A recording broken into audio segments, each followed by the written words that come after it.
One two three. नमस्कार. मी निवडणूक निर्णय अधिकारी तथा तहसीलदार इगतपुरी नगर परिषद सार्वत्रिक निवडणूक 2025.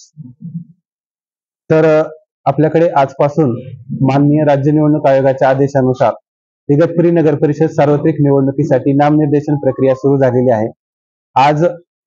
आजचे नामनिर्देशन पत्र आलेले नाहीयेत. आज कुणीही नामनिर्देशन पत्र ऑनलाईन भरलेले नाही.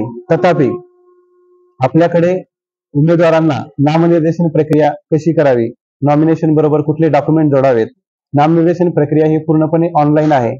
उमेदवारांनी नामनिर्देशन हे पत्र हे आयोगाच्या विविध वेबसाईटवर जाऊन ते ऑनलाईन भरणं गरजेचं आहे. शपथपत्र ऑनलाईन भरायचं आहे आणि त्याची प्रिंटआउट काढून आणि जे काही आवश्यक डॉक्युमेंट जोडून ते R1 कडे म्हणजे निवडणूक निर्णय अधिकाऱ्यांकडे ते सादर करायचं आहे. त्यानंतर पुढची प्रक्रिया देखील निवडणूक निर्णय अधिकारी ऑनलाईन करणार आहेत. याच्यासाठी आपण एकूण 5 प्रकारचे डेस्क लावलेले आहेत.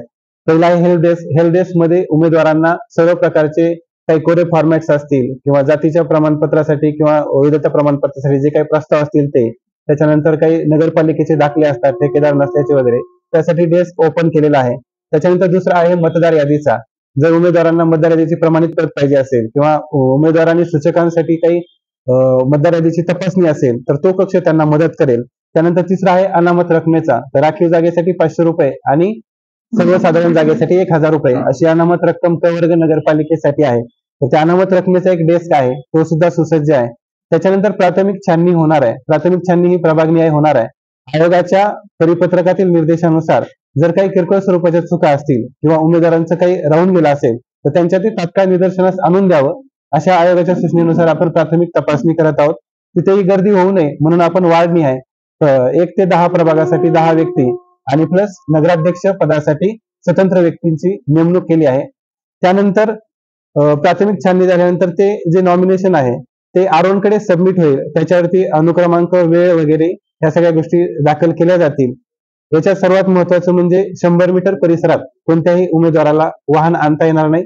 उमेदवार, त्याचा प्रतिनिधी किंवा एक सूचक यांनाच प्रवेश नामनिर्देशन कक्षात दिला जाईल. इथे कडक पोलीस बंदोबस्त लावलेला आहे आणि सीसीटीव्ही फुटेज आहे, व्हिडिओ शूटिंग चालू आहे, 24/7 सीसीटीव्ही विथ टायमिंग आहे, डिजिटल क्लॉक आहे आणि आपली नामनिर्देशन पत्राची जी वेळ आहे सकाळी 11 वाजल्यापासून ते दुपारी 3 वाजेपर्यंत असेल.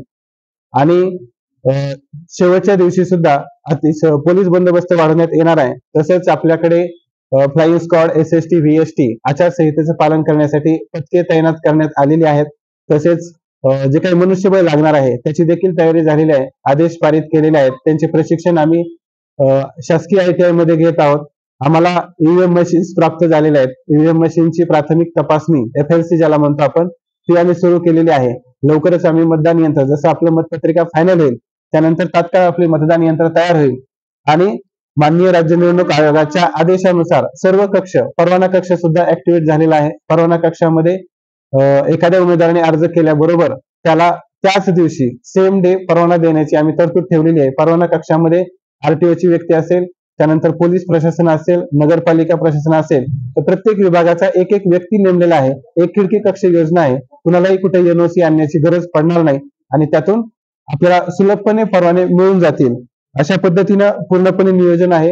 निवडणूक निर्णय अधिकारी, त्यांचं कार्यालय आणि त्यांचा पूर्ण स्टाफ हा आयोगाच्या निर्देशानुसार पूर्णपणे सुसज्ज आहे. आपल्याला या निवडणुका भयमुक्त वातावरणात आणि आयोगाच्या निर्देशानुसार पारदर्शक पद्धतीने पार पाडायच्या आहेत. धन्यवाद.